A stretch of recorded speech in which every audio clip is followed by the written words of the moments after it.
All right, hey everybody, welcome back to a very low energy episode of Backlog Banter. Today we're talking about the surprisingly disappointing PlayStation State of Play presentation that just happened as of time of recording moments ago. Tucker, I have to say I'm feeling pretty drained by this showcase and the general lack of excitement that it brought. Now, am I off base? Are you feeling the same way I'm feeling?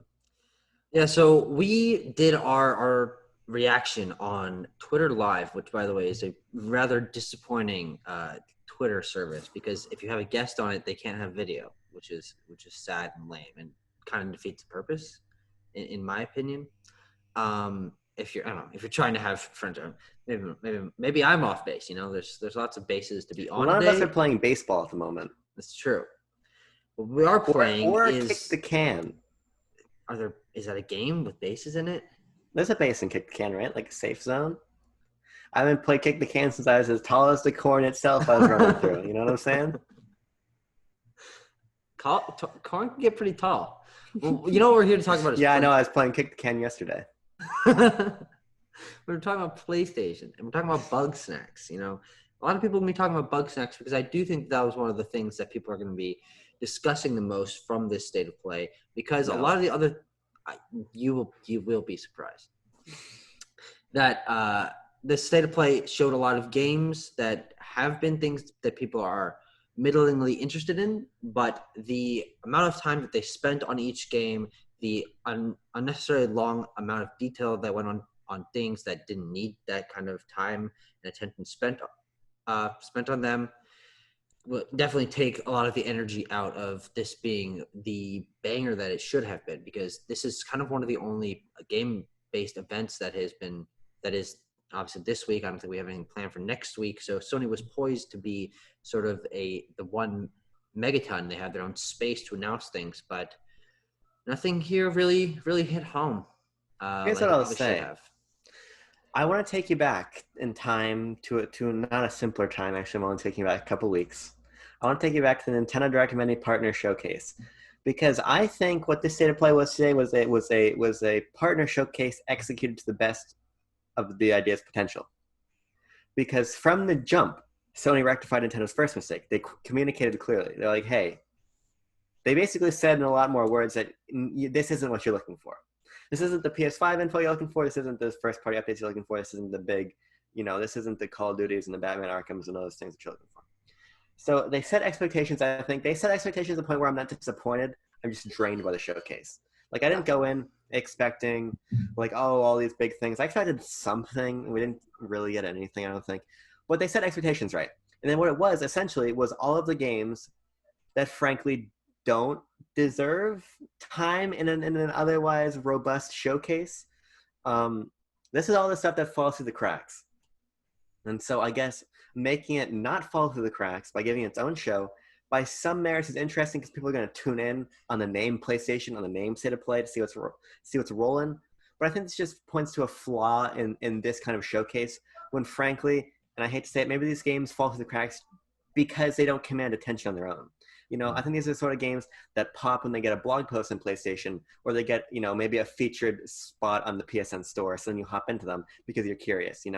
I just don't think that they mesh really well with this type of format, especially not when we don't have any bookends of big things. So it was. I think a lot of our lack of energy of this comes from the fact that they did spend such a ridiculous amount of time on some of these things. What we were talking about as we were watching it is that a lot of these things would have been a lot more engaging in the form of trailers if they were able to have more content in here in terms of a diverse roster of games that they could just pump through at least at a slightly better clip. But I can be excited for Pathless when I'm giving it a try on my own, but not when you dedicate 5 minutes to it of gameplay that doesn't necessarily work in a format that's like this, which I think is sort of what you were getting at earlier. Because some of these games just did this format of over explaining them in sort of a long form discussion. Your misstep was saying that we don't have energy because the pacing was bad. I don't have energy because I expended it all for Pikmin 3 Deluxe yesterday. That's my personal problem. It's true. But I think you're totally right. But any particular game, save for I think a couple, I actually think looks pretty compelling. And I'd be willing to give them a chance, like you were saying, when they're in front of me, and I can really, figure out their nuts and the bolts and the way they screw together and make joinery that's worth a darn, if you will. Um, but just on the whole, I got some things I'm excited about. I'm excited to try out Temtem. I'm very excited to try out Vader Immortal. And as a PSVR owner who keeps their PSVR in a crate at the back corner of the desk, I'm excited that Hitman 3 has full VR support because I've always heard such great things about the IO Interactive Hitman games. So trying that in VR could be pretty neat.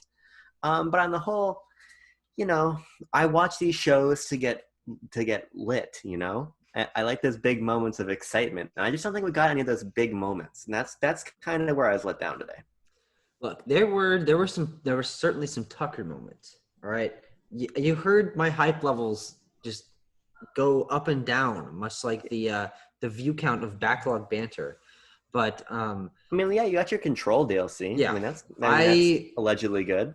I obviously I don't know if we've actually talked about it on this channel, but I'm a very big fan of Control. One of my first games that I platinumed, we recorded a discussion of it that never went up because we almost talked about it on this channel. Yeah, we were supposed to have. We did talk about it. It wasn't on the channel. But I was very excited about that when I started to notice that this seems like Control, and then it was. I was very excited for it. It didn't really go into any detail. The other things got a lot of detail on them, but this one that is significantly higher profile than the other ones. Remedy is a larger studio, and Control was a game that got attention, but this did not receive the attention that I think it deserved and that I would have been interested in. But a couple other things, I was pretty excited when I was able to recognize that there was something to do with Braid, because as someone who sort of got into gaming through indie games, Braid is one of those games that sort of cemented itself in the indie game community. And this is a really cool remaster, full package deal that I think will be exciting for other people to give it a try. I don't see it being extremely popular, but I was excited for that when I was able to recognize what it was. But not that I'm necessarily going to play the game myself because I own it on Steam. And then finally for me was Bugsnax. We're going to be talking about Bugsnax a lot. Again, a lot of people are going to be talking about Bugsnax because this game was a mystery. It was the sort of, spot hit in the PlayStation 5 reveal that has had a longer tail than probably anyone ever expected. The summer of Bugsnax going on right now. I'm enjoying seeing all the new announcements of the Bugsnax that they're revealing.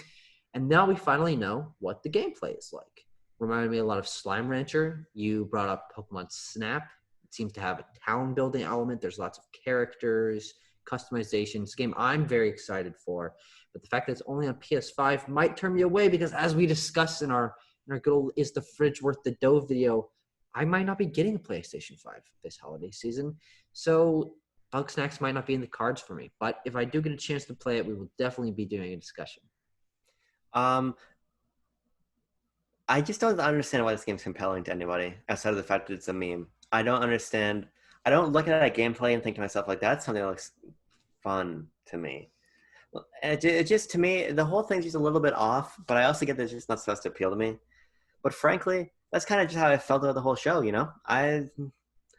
I'll check out the Pathless because Giant Squid Games released a fucking phenomenal game in Abzu.